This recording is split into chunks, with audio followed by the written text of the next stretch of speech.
Good afternoon, dear colleagues. Ukraine never will agree to any concession as to the issue of its territorial integrity. President Poroshenko told about that during the broad meeting of the government, and the president underlined that in the protocol of three-party consultations, contact group consultations in Minsk, it doesn't say anything about federalization, about any alliation. Such creations as LNR and DNR in the document are not mentioned at all. Next week, to the Council, they will bring a draft law on a special regime of local self-governance in Donbass. Residents of Donbass should elect their local self-governance. The head of the state mentioned. Improvement of that law will provide a peaceful return under Ukrainian sovereignty of some districts of Donetsk and Luhansk regions, which are temporarily under control of terrorists. During the last day, there were many facts of violation of peacekeeping conditions, ceasefire conditions. Armed forces of Russia accumulate more forces on temporarily occupied Crimea. During the last day, terrorists and Russian military men committed 20 provocations and shells against block checkpoints of Ukrainian armed forces in Luhansk region, Chernuchine, Nizhny Barannikivka, Piske, Horodische, Zolote, and in Donetsk region, Shumy, Verkhnyturetsk, Starolaspa, Ranitne, Zhdanivka, Avdiivka, Dokuchaevsk, Tonenka, Nizhnya Krinka, and Airport Donetsk. Observers, OSCE observers, monitors, they recorded cases of violation of ceasefire in Donetsk and in Luhansk, Donetsk, and Mariupol. In Donetsk, the fight for airport doesn't stop. Yesterday, in that area, Russian gunmen lost 3 tanks and through armored personal vehicles, and Russian forces used HRAD system. During the provocation, the terrorists shell against living districts of the city, and they imitate as if they pretend it as Ukrainian artillery. And specialized as a result of shelling, Donetsk special boarding school was damaged, and several living buildings. In Kharkiv, from school number 7, gunmen was shelling against the village in Nizhnya Krinka and Shakhtas district near checkpoint in near Sloveno-Serbsk. The enemy continues provocations. Checkpoints is surrounded from 3 sides with tanks, armored vehicles, and infantry. If there is, but now there are no fights, and so the regime of ceasefire is still there. Near Bezemen in Donetsk region, there are a lot of equipment and soldiers, including radio intelligence equipment. The situation in towns and villages in ATO area. From now on, there will be a special regime near Mariupol. The goal is to support defense of the state and to stand against the terrorists. And in Novozovsk and Terminsky districts of Donetsk region, there are such limitations. For example, movement of columns of vehicles, more than 2, and traveling without documents. And it's important that people have their documents, their IDs. And 3, and the movement of people who don't live in that area or who don't have a reason to be there. Movement of vehicles and people from 8 o'clock p.m. until 6 o'clock in the morning. Approach with 2 positions of ATO without a permission. Limitation of speed of vehicles, of traffic. So they are supposed to drive not faster than 40 kilometers per hour. Use of radio stations, video recording devices, and video recording military facilities. Massive gatherings of citizens if it is not agreed with a military command. and having weapons, ammunition, and use of pyrotechnics. From mines in Luhansk region, terrorists are taking out coal. They use trucks for that. Russian government, they continue damaging infrastructure and damage enterprises of Donbass, and they flooded mines, Muspinska, Zhutneva, and Trudivska metallurgy factories in Donetsk region, and they work in a quiet mode. So they produce just a minimum. As a result of damage on the infrastructure of Donetsk railroads, and raw materials are not provided, and that's why they will have enough of those materials for 2-3 days in Donetsk. Local services, they renovated the work of boilers and provide hot water to the residents of the city. They are working on providing electricity to 300 houses in households in Kiev and Kuybyshov districts that were destroyed before by gunmen.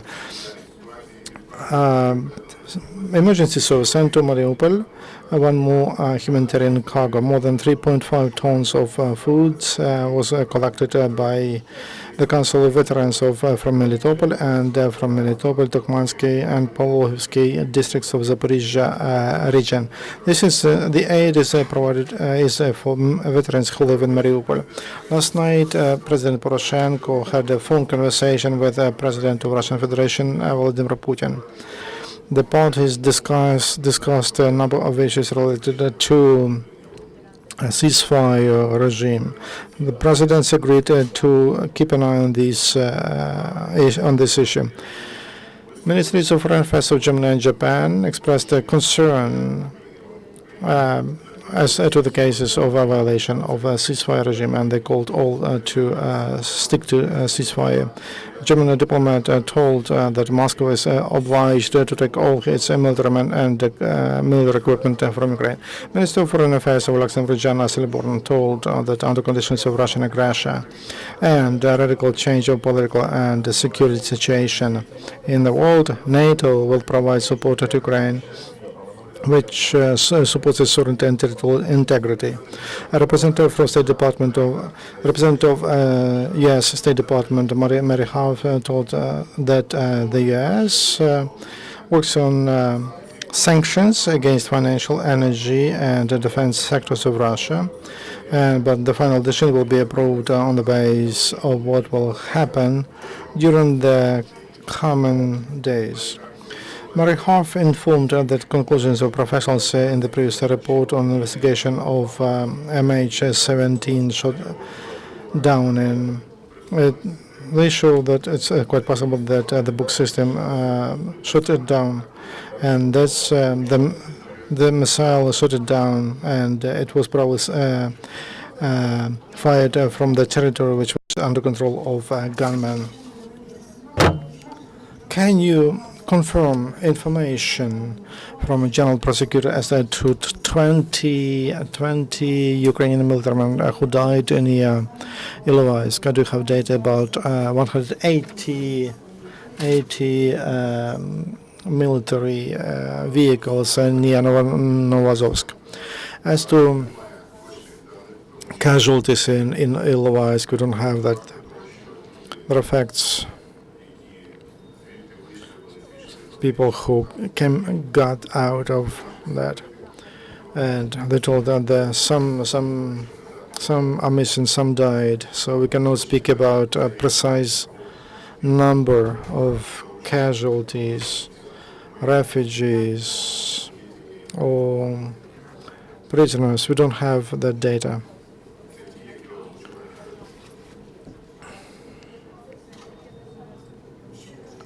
As to Russian military vehicles near Novozovsk, 180, we don't have such information. We gave information yesterday that to Ukraine from Russian Federation. There was a column on the road, but where it is now, we don't have that information.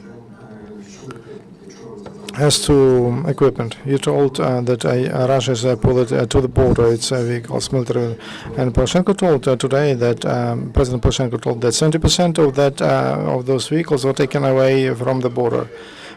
Bringing to the border doesn't mean that it crosses the border.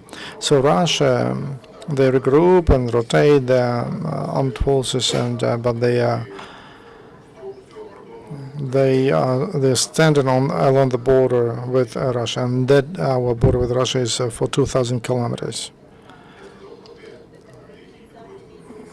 I told you about the units and where they are.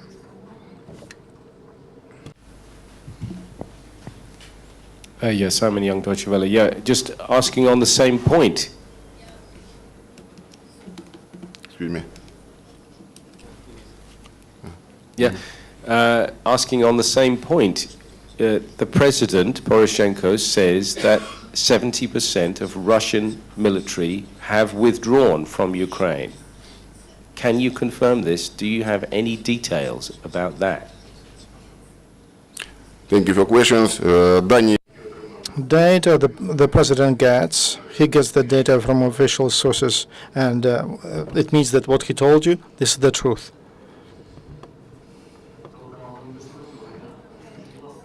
Tell me, please. President Poroshenko told about a special regime on territories that are closer to ATO area. Can you explain the necessity of introduction of that special regime, and who will keep an eye, who will monitor that? As I understand, it's about a draft law, and the draft law must be approved by the parliament. Until now, we don't have such a legislation. Motor Sich in Zaporizhia, which, despite all the requirements, they cooperate with Russia, and they have a joint venture. So, and they produce dual-use products. Do you have any data that any prohibited goods were provided to Russia? No, I don't have such a data, but I am interested. There was a document that bans. Everybody speaks about a ban to supply to Russia double-use products from Ukraine. Production is not prohibited, but it's prohibited to export those goods to Russia. Was the exchange of POW, and what were the conditions? How many? What about armed forces of Russia? Do they still move through the border to Ukraine? As to hostages, it's an ideal situation to exchange them. Now there is a lot of work done on that.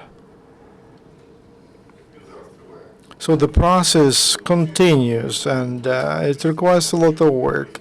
It requires lists, but terrorists don't have just one list, and they are trying to work on that. And we have bodies responsible for exchanging hostages. They analyze that, and then only after that they work on bringing people back home. And quite recently, 20 military men came back home, and as we have real data, we will inform you about that. But the process is it's a process, and we want to take them back as soon as possible. We want to return our guys, our boys, our people to their families. If it's about as to armed forces Russia, we don't have new data. I represent Zaporizhia. It's speculation about supplies of Motor Sich, that Motor Sich supplies goods to Russia. I sent a family of 6 people through Kharkiv to Luhansk. It was very difficult to move them. There is no light, no water, no communication in Luhansk. And the family is of 6 people, 3 women, 3 children. The question is, well, we were trying to change their mind, but they asked me and I helped them how secure, how safe it is to return to their home for people from Luhansk because of this ceasefire.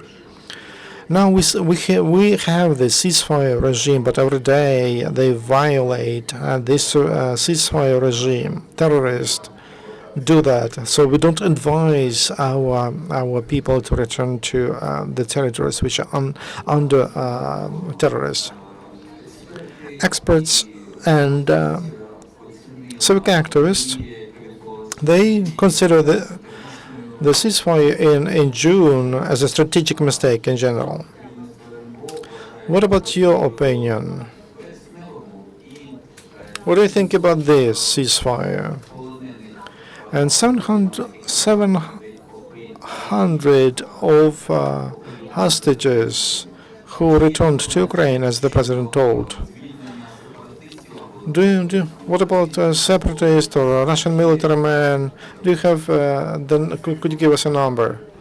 How many of them you returned? This we don't make this number public, but it's quite acceptable for the other party, and that's main condition. As to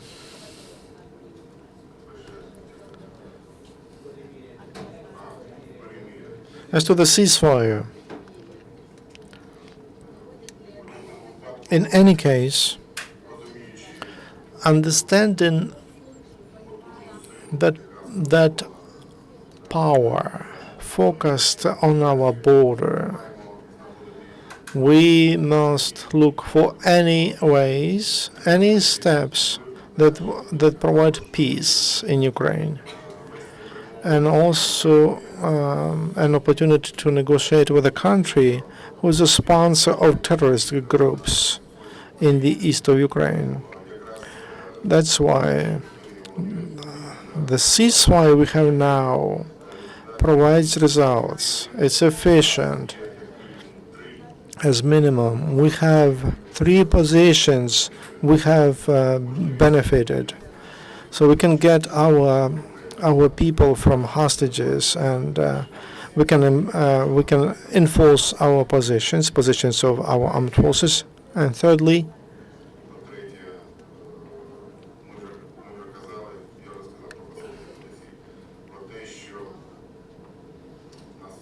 we have a chance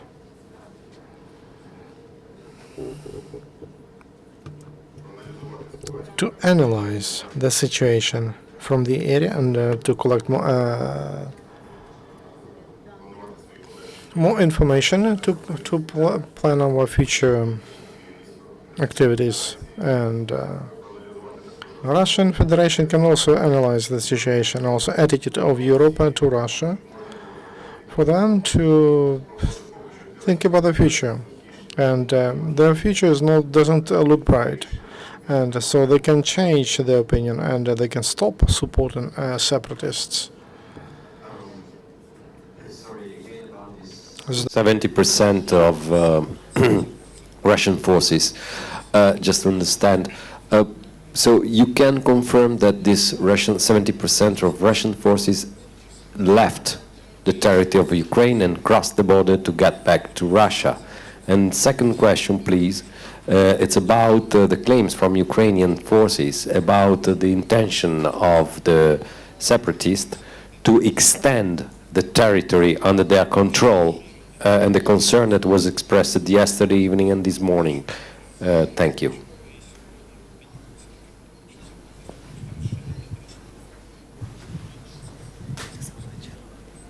Thank you for questions. The first question about whether I confirm those 70% moved back to Russia. I want to underline to you that this is This is information which was provided by intelligence to the president, and he made it public. As to intentions of terrorists to extend the territory of their control, that is just their intention. They will not allow them to do that, and we will move them out even from the territory they control now.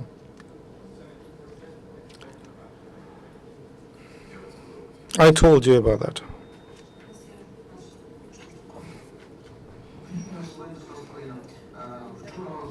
Yesterday, when the Netherlands published the report about MH17, there was information in media that someone found that book system and it belongs to a military unit which is near Kursk. Is it true? Is it true or not? We also received that information. We are working on it. We wanted to verify it. That will be, if we verify it, it will be one. It will, and then it will be one of the evidence we'll provide as a part of a case in the Hague court. Next briefing of Colonel Lysenko will begin at 5 o'clock.